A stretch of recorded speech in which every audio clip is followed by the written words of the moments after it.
জঙ্গলে একটি গাধা ঘাস খাচ্ছিল এবং মনের আনন্দে গান গাচ্ছিল। আমি হলাম রামদা গাধা, থাকি আমি সবসময় খাড়া, কেউ আমার আশেপাশে আসতে পারে না। তখনই সেখান দিয়ে একটি শিয়াল হেঁটে যাচ্ছিল। সেই শিয়ালটি গাধার ওই গানের মানে ধীরে ধীরে বুঝতে পারে আর মনে মনে ভাবে, আমার মনে হচ্ছে এই গাধা বাঘের ভয়ে এরকম ধীর গলায় গান গাইছে, আর তাকে দেখে বোঝা যাচ্ছে সে অহংকারের সাথে গানটি গাইছে। দাঁড়াও রামদা গাধা, এইবার আমি তোমাকে দেখাবো মজা। তারপর শিয়ালটি গাধার কাছে এসে বলে, আরে ভাই, তোমার তো এত সুন্দর গলা, কিন্তু এরকম ধীরে ধীরে গান গাইছো কেন? তুমি কি আমাকে গাধা মনে করো? আমি কি জানি না, যদি এখন আমি জোরে জোরে গান বলি তাহলে জঙ্গলের বাঘ চলে আসবে এখানে, এসে আমাকে স্বাগতম জানাবে আর সাথে সাথে আমাকে খেয়ে ফেলবে। আরে তুমিও দেখি মজার একটা গাধা, তোমাকে স্বাগতম জানাতে বাঘ আসবে? বাঘ তো আজকে জঙ্গলে নেই, সে শিকার করতে গেছে অন্য এক জঙ্গলে। তুমি কিভাবে জানলে? তুমি কি দেখেছো বাঘকে অন্য জঙ্গলে যেতে? হ্যাঁ ভাই, আমি দেখেছি বলেই তোমাকে বলছি। আজকে তুমি মনের আনন্দে গাও, কেউ তোমাকে বাধা দেবে না। ঠিক আছে, আমি তোমার ভরসায় আজকে একটু মনের আনন্দে গান গেয়ে নিই। হে হে হে, শুরু করে দাও ভাই।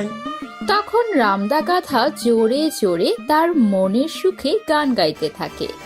এদিকে শিয়াল তার চোখ এড়িয়ে কখন যে সেখান থেকে পালিয়ে গেছে রামদা গাধা বলতেই পারবে না।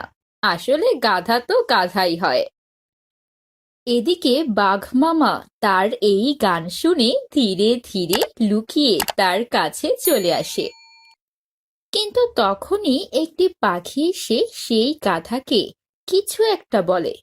তখন রামদা গাধা একদম চুপ হয়ে সেখান থেকে দৌড়ে পালিয়ে যায় আর মনে মনে সে ওই পাখিকে ধন্যবাদ জানায় এবং বলে, নিজের জান বাঁচলে বাপের নাম।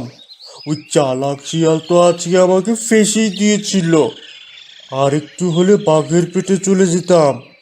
ধন্যবাদ জানাই ও পাখিকে যে আমার জীবন বাঁচিয়ে দিল, কিন্তু আমি ওই শিয়ালকে ছাড়বো না, তাকে একটা শিক্ষা দিবই। রামদা গাধা ততক্ষণে মনে মনে ভেবে নেয় সে কিভাবে ওই চালাক শিয়ালটিকে শাস্তি দেবে। সে তার প্ল্যান মোতাবেক পরের দিন সকালে ওই শিয়ালের বাড়ির সামনে গিয়ে তার দরজার সামনে একটু শুয়ে থেকে লুকিয়ে পড়ে এবং শিয়ালের বাইরে বের হয়ে আসার জন্য অপেক্ষা করতে থাকে। একটু পর ওই শিয়াল বাইরে আসে এবং বলে, আজকে তো আজকে তো ওই ঘাসের মাঠের দিকে যাওয়া যাবে না। কালকে রামধাকাতাকে বোকা বানিয়ে বাঘের শিকার করে ফেলেছিলাম, কিন্তু সে বেঁচে যায়।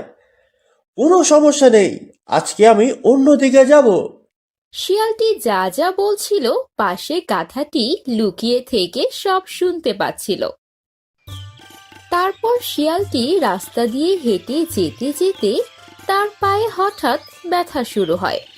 আরে, আমার কি হয়ে গেল? আমি হাঁটতে পারছি না কেন? আমার পায়ে তো ব্যথা করছে কেন? ঘর থেকে যখন বের হলাম তখন তো আমি ভালোই ছিলাম, হঠাৎ আমার পায়ে কি হলো? হায়, আমি মরে গেলাম। কি হয়েছে তোমার? দেখে মনে হচ্ছে খুব কষ্টে আছো।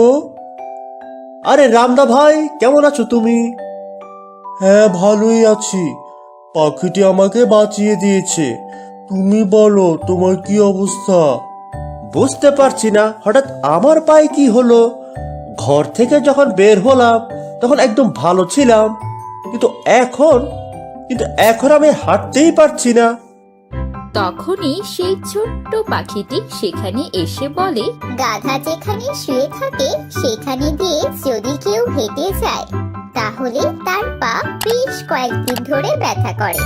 আর রামদা গাধা তোমার দরজার সামনেই শুয়েছিল, তাই তোমার পা এত ব্যথা করছে। গল্পটি থেকে আমরা শিক্ষা নিতে পারি, অযথা কাউকে কোনো বিপদের মুখে ফেলে দেওয়া উচিত নয়। মনে রাখবেন, আপনি যে কর্ম করবেন আপনাকেও সেই কর্মের ফল ভোগ করতে হবে।